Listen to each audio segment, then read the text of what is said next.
Saka paano mo tinatawag na unanimous ito? 13 lang eh.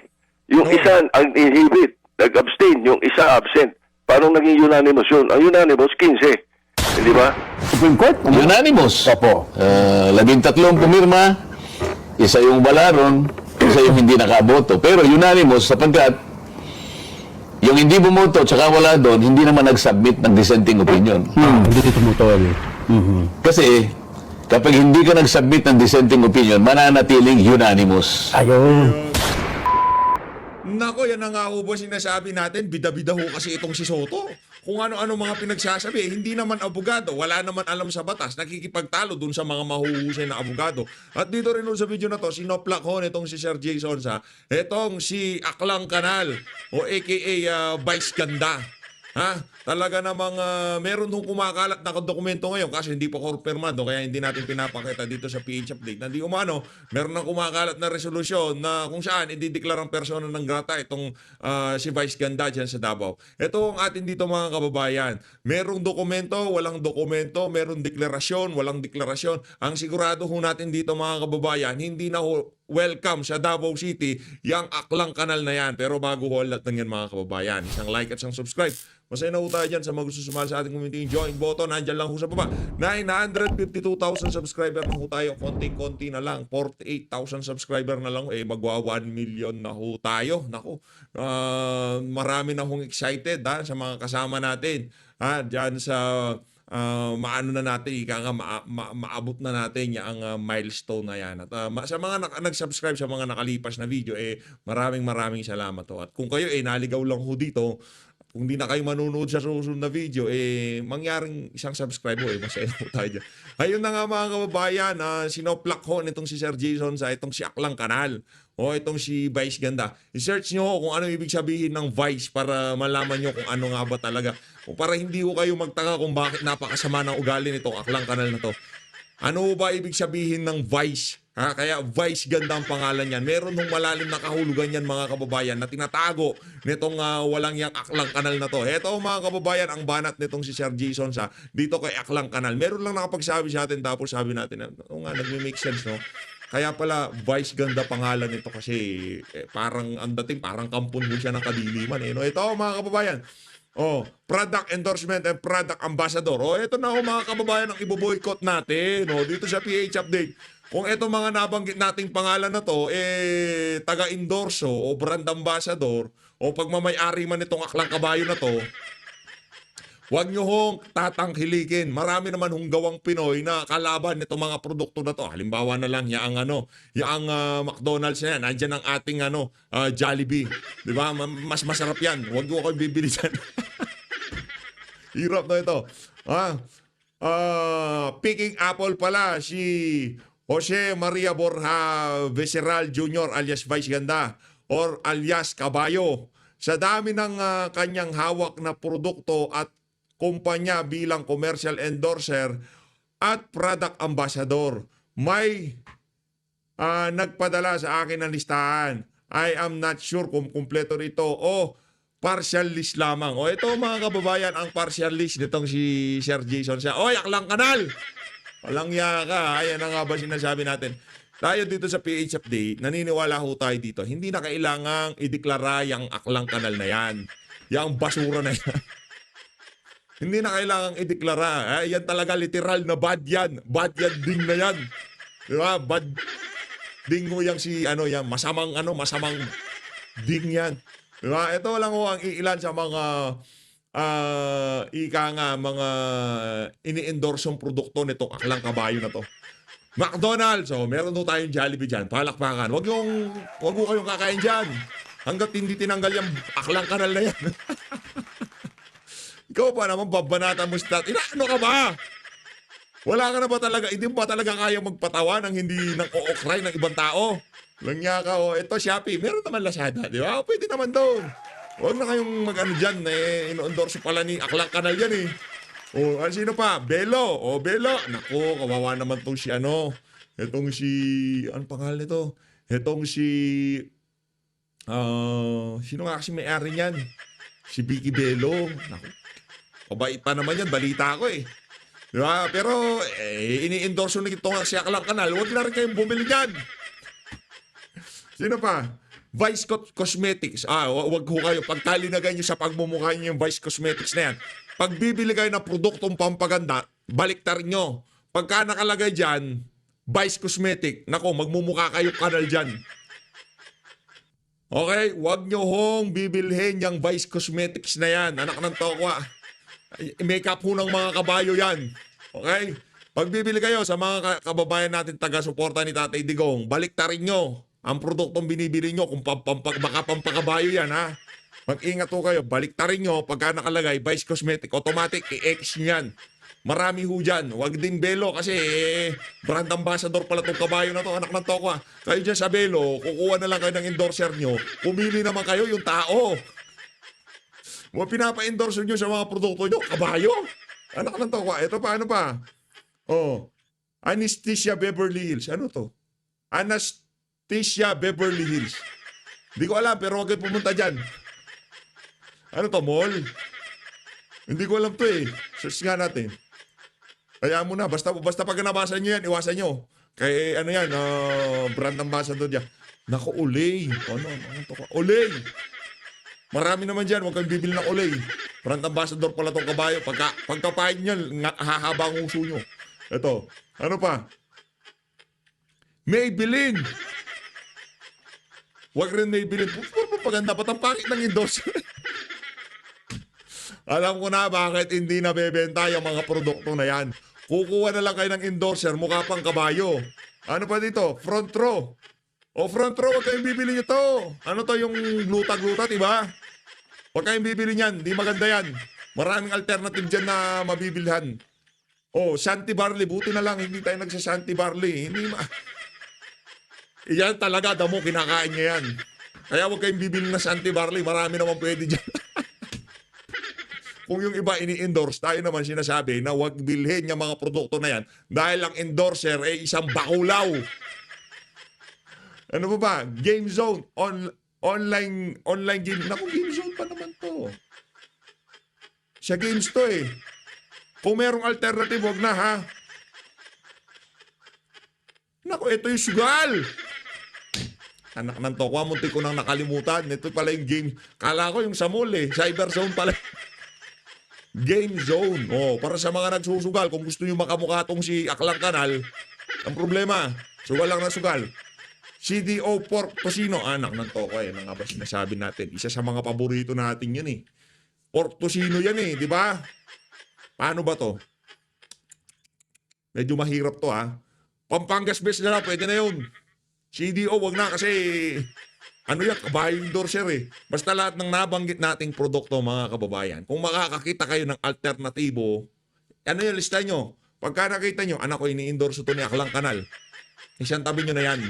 Kasi yung nag-i-endorso, di natin malaman kung merong saltik sa utak o ewan. Ano ka ba ni Tatay Digong? Walang yaka, oo. Kaya, para sa mga nagnanais na madeklara itong Aklang Kanal na to na persona ng grata, wag na ho kayong don't bother ika nga. Kahit hindi ideklara yung bakla. Aklang. Okay lang. Okay lang. Hindi na yung welcome. Kahit sa mga pamamahay ng mga Duterte supporter, makita lang pamukha na yan, baka itapon niya, di ba? Yan yung mga partial list nitong si Sir Jason sa. Next. Ito na nga ba sinasabi natin. Mag-uumpisa na tayo. Ito yung kumbaga, ito na yung mga malapit na tayo sa main event. Ito na ho yung mga malulupit na undercard. Lacson Soto. To revive Sara Duterte impeachment case if CS reverse ruling. Yun nga ang plano. Ba't kailangan pang ipangalandakan? Anong sinabi ni Marcoleta? Mamaya, yari ka na naman. Yari ka na naman, school bukol. Anong sinabi ni Marcoleta? Kung sakaling i-reverse, wag na natin pagbutuhan, kunin nyo na, tara, magdebate na tayo. Kung hindi pinatay ng Supreme Court, pagdating sa pagdidebate, sasalansanin ko kayo dyan. Di ba? Handa lang ko kayo mga kababayan, si Senator Rodante Marcoleta, ika nga, may contingency plan dyan. Kung bubuhay man ng Korte Suprema, pagka binuhay nila yan, pagka ang gumurgur dyan si Senator Rodante Marcoleta, wala nang tayuan yan, sigurado ho tayo dyan mga kababayan. Eto na nga ba sinasabi natin? Nagkasagutan ang dalawang abogado. Yan ang gusto ko. Dapat talaga ganito eh. Dapat talaga ganito. Ang tagapagsalita ng impeachment, spokesperson ng House Prosecution Panel diyan sa House of Representatives, sinoplak ho itong si Senate President Chis Escudero. Alam ka naman di sumagot si Chis Escudero. Ano ba sabi nitong si ito. Do you truly respect and want to preserve the Constitution or simply hate the Vice President? Ang tanong ho yan nitong si Chis Escudero. Sumagot ho itong tagapagsalita ng prosecution panel.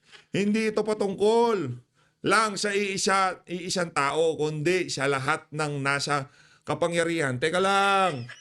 Langya ka, ikaw, nakakamukha mo na si Soto. Patungkol ito sa para tawagin sila na maging responsable sa kanilang mga pagkilos. Teka lang. Kung palang yaan ang espiritu, kaluluwa ng inyong ginagawa na yan, yan yung purpose, diba, ng impeachment. Kung gayon pala, lahat ng tumatanggap ng confidential fund, imbestigahan natin. Diba, hindi yung si VP Sara lang kasi pangit tignan eh. Nahuhubaran kayo dyan sa mga kababuyan nyo na yan eh. Kung yaan talaga para maging responsable ang ating mga opisyal ng pamahalaan, yung timbangan na ginagamit nyo kay VP Sara, gamitin nyo rin kay Marcos Jr., gamitin nyo rin kay Martin Romualdez, gamitin nyo rin sa lahat ng opisyal ng pamahalaan na tumatanggap ng confidential fund. Ang nangyayari kasi dito, kaya kayo napupulaan, banat kayo ng banat dito kay VP Sara, gayong napakarami naman palang mga opisyal ng pamahalaan na tumatanggap ng confidential fund. Ngayon, pagka lahat yan, pinag-uusapan na natin dyan sa TWADCO, doon pa lang ako maniniwala na sincero yung mga kabalbalan nyo dyan sa House of Representatives. At dahil dyan mga kababayan, nagsagutan na naman ho itong dalawang senador, itong si Senator Rodante Marcoleta, kahit sa interview na lang, nasosoplak pa rin ho niya. Itong si Soto, sabi kasi ni Soto, ay paano yun? Hindi naman unanimous, merong isa nag-abstain, yung isa wala naman. Hindi pwedeng tawaging unanimous yun. Palibhasa, hindi abogado, kaya nasupalpal na naman. Eto, panoorin nyo natin. Pakinggan natin to, game. Paano mo tinatawag na unanimous ito? 13 lang eh. Yung isa ang inhibit, nag-abstain, yung isa absent. Paano naging unanimous yun? Ang unanimous, 15. Hindi ba? Supreme Court? Unanimous. Opo. 13 pumirma, isa yung balaron, isa yung hindi nakaboto. Pero unanimous sapagkat yung hindi bumoto tsaka wala doon, hindi naman nag-submit ng dissenting opinion. Ayun naman pala. Ito talaga. Pagbigyan nyo na, hindi kasi abogado. Nag-aabu-abogaduhan lang yan si Soto. Paano naging unanimous? Yung isa, abstain. Yung isa, di naman bumoto, wala sa Pilipinas. Paano mo tatawagin unanimous yun? Ang sabi ni Senator Rodante Marcoleta, hindi magiging unanimous yan kung merong dissenting opinion. Di naman pala nag-dissente. Hindi kasi abogado. Pinipilit, sobrang hirap ng pagsubok niya na maipakita na sobrang intelihente siya sa ating mga kababayan. Di ba? Kasi hindi gumagana. Shoutout sa issue pala ng nawawalang sabumero ha. Anak ng tokwa. Matindi yan ha. Hindi tumutol. Kasi kapag hindi ka nag-submit ng dissenting opinion, mananatiling unanimous. Ayun. Saka paano mo tinatawag? Maliwanag ko yun ha. Soto, maliwanag yun. Makinig ka Soto ha. Kung sakaling walang dissenting opinion, yon matatawag siyang unanimous. Pero pagka nag-submit, hindi, ganun yun. Eto, dito tayo kay interview nitong si Senator J.B. Ejercito, the good one. Hindi, doon sa boto niya, good one siya. Pero, make no mistake, brad ha. Baka bigla kang maging bad. Eto, pakinggan natin. Game, kay Ma'am Pinky Webo tayo. I was saying the news, kaya hindi kita nakita. Then I realized that you voted without explaining your Yes. vote.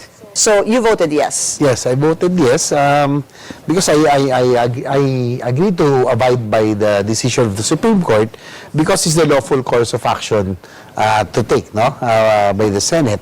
And as Pinky, we have to respect the mandate of the Supreme Court as a co-equal branch of government, and we have to accept also that it's not only the courtesy, but that there is what do you call checks and balances in the government still exists, no, by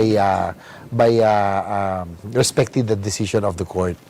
Why did you choose not to explain your vote in the Senate? Well, Pinky, as I mentioned before, I've always regarded the impeachment. An impeachment proceeding is really politically charged, no? It's really divisive, and I even said that I'm not, even though I'm not in favor of it, it's our duty or it's our task to hear it, no? But again, I will go back that it's really divisive until this time. So I will just during the voting, I just said that I will just cast my vote without explaining. I didn't want to rub it further, no? Because it will just cause further division. So Dun I just sa voted lahat sa inyo, quietly. ikaw lang ang hindi nag-explain. Tama ba? No, ang Senator, of course, Senator Lito Lapid, Damakino also. But in the end, No, si Senator Lito Lapid, I heard him say 2 lines. Yes. Parang, bilang respeto sa Korte Suprema, I vote yes. Something to that I effect. also said that. Okay. But Senator Damakino also and I, at the end of the voting, we said that we will just insert into the records our explanation of vote.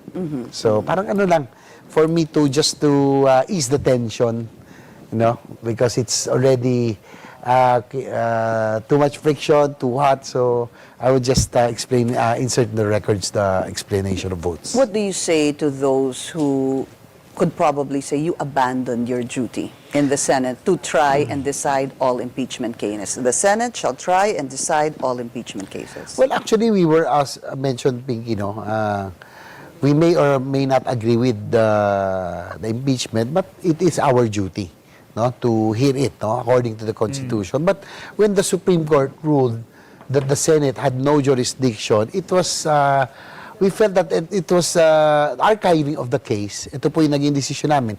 Archiving of the case became the logical consequence of adhering to the Supreme Court's decision. So, archiving does not mean that... Anong ibig sabihin ng archiving? Well, archiving does not mean that it will be dismissed, no? Kasi yung motion of Senator Marcoleta was To dismiss. to dismiss. So, outright dismissal. Kumbaga, we're throwing already the case, no? Out, no? But by archiving it, it can be revived by the Senate. In case, ito po yun, no? We read naman the rules of the Senate, that in case the court so decides to reverse its decision, at least the Senate can now revive it, no, if they choose to do so, and bring it back to the order of business. Okay. And paano mangyayari yon? In the event, for example, that there's a change of mind or reconsideration by the Supreme Court, does someone have to manifest, put out a motion, and bobotohan by ito? From what I know, it will take just, I think, 5 senators or someone will just make a motion, and it will be voted upon. If the majority will vote, then it will be brought back to the order of business. Pero kailangan ng simple majority, meaning 13 votes? Oh yes, we have to vote ganun for pa it. rin, yeah. Yes. Just very quickly, because you mentioned it was archived and not dismissed as earlier planned or Yes. manifested by Senator Rodante Marcoleta. Sabi niya kasi motion to dismiss. Yes. Tapos nagsalita si Senator Zubiri and then Senator Alan Peter Cayetano dahil Senator Ping Lacson said nowhere in the rules do I see a motion to dismiss. It just doesn't, it's not part of the rules. Kaya nagkaroon ng amendment from dismiss to archive. You're saying that a while ago that was the right thing to do because there is a way na kaya pang buhayin yon. Well, because yung ginagawa kasing issue, no, na we should have waited for kasi meron daw motion to For reconsideration. for reconsideration filed in the Supreme Court. Sabi nila, hintayin na lang natin. Why are we in a rush? Pinky, nalilito na rin ako kasi a few months ago, sabi, bakit nyo dinedelay? Ngayon naman, bakit nyo minamadali? So, cut the long story short, there's a motion for reconsideration filed in the Supreme Court. Ano rin pala tong si Senator JB, no? O yung tipong, teka lang, House of Representative, ano ko na to? Anong una, minamadali nyo kami? Yung minamadali na, sabi ko, bilisan na, bagalan na. Na bad trip na sa ano dyan sa House no? So, I think it's the most logical consequence na nga, as I mentioned earlier, archiving it, because in case the Supreme Court reverses its earlier decision, then we can easily bring it back to the floor Okay. and bring it back to the order of business. Just quick follow-up on that. Senator Ping Lacson decided to vote, yung vote niya is abstain. Abstain. Sabi niya, ang kanyang explanation somehow was, hihintayin ko muna yung magiging final decision ng Korte Suprema. Did you consider that to abstain, or talagang your vote was yes to follow the order of the Supreme Court? Biggie, yes, I would want to follow the Supreme Court's decision, no? Because I was just worried that by not upholding the decision of the court, it might trigger a constitutional crisis. No? Kasi ano yun co-equal branch, that's how our government, Inutos ng Korte Suprema. Opo, the executive implements, the legislative makes the laws, the executive implements, and the judiciary interprets. So, yeah. we just have to respect not only as a courtesy, I think it's accepting the fact that there is really checks and balances within the government. Obviously, there will be a sector happy with those who voted yes, Yes. and there's also a sector very unhappy with the vote of yes. It's really divisive, Pinky. Whether whatever you say, impeachment, it's not really. It's really politically charged, and I think it is more political than legal. So, as Sabi nga always. nila, it's political, Yes. but also may legal implications. There, of course, the House of Representatives, members of the House of Representatives, some of them quite unhappy, of course, with the yes vote. Let's listen to how they call the Senate. Ang sabi yata, Senaduwag. Was what she said, Senaduwag. Well, Would you like to I think react we to should, that? the House members should adhere also to parliamentary courtesy. No? That's not proper anymore. I think they have, as I mentioned earlier, I think it's the most logical thing for us to do, no? Yung just to archive, because it can be revived. Hindi naman po talaga outright dismissal. I just do not understand, or probably they refuse to understand kasi mawawalan sila ng battle cry, no? Probably. Maybe some just refuse to understand. But I think between outright dismissal and archiving, there's a world of difference. Okay. By dismissing it, it cannot be revived anymore. But archiving it, it can be brought back to the floor in case the Supreme Court changes its decision. Brought back to life, kumbaga. Brought back to life, but, yes. But Senator, are you worried? Sabi mo nga, and it's even in the past, because you were using the word divisive, it's something you've told me also, napaka-divisive itong impeachment na to. Are you readying yourself to a possible round 2 in February, when sabihin po natin the Supreme Court stands by its earlier decision, and then sabi nga, the next impeachment complaint can be filed A year Feb after. 6, Yes. 2026. Well, if that happens, Pinky, then as long as they follow the procedures, as long as there's no violation committed, then as again, sabi ko, whether I am in favor or not of the impeachment, because as I always view it as divisive, we have no choice, but we have to perform our duties. Okay. No, to hear the case and to stand as jury in the impeachment court. One last question. There's a common theme or common words that come out. I've also discussed this for many, many weeks.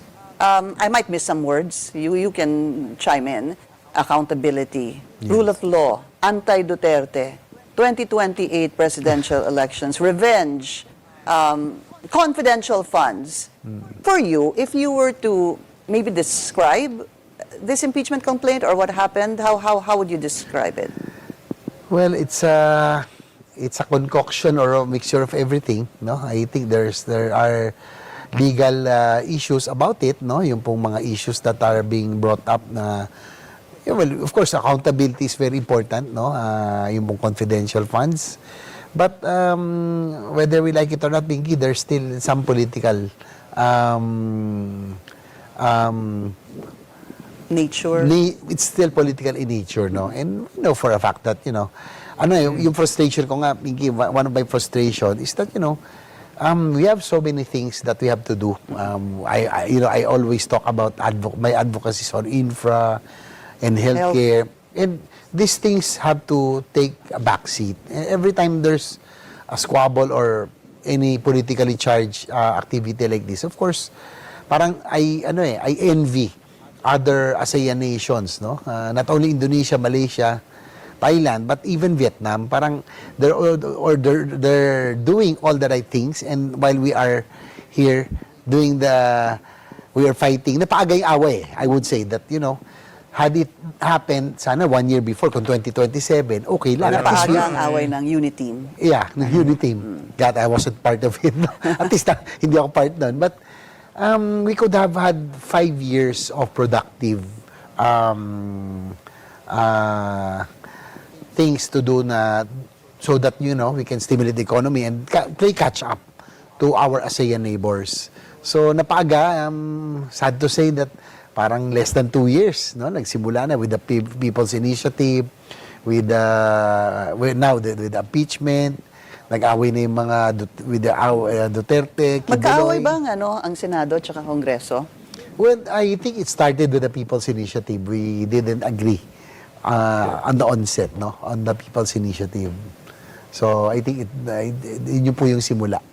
And then, nagsimula na with the other political figures, no? That started. We're going to talk about other issues. Of course, your priority bills. Definitely, you filed a tama ho ba, supplemental Budget, yes. dito po sa PhilHealth. Something that needs to be talked about, especially because the President, during his State of the Nation address, had talked about a zero billing in, let's be clear about this, DOH-accredited hospitals. Yes. So you're seeking a 74.4 billion supplemental budget, but we need to take a very short break. We're going to be right back. Please stay. Ayun na nga mga kababayan, dito na natatapusin ang ating reaction video. Maraming salamat sa pag-support sa Page Update. Mag-ingat po kayong lahat. Mahalin natin ng Pilipinas. Maraming salamat po mga kababayan.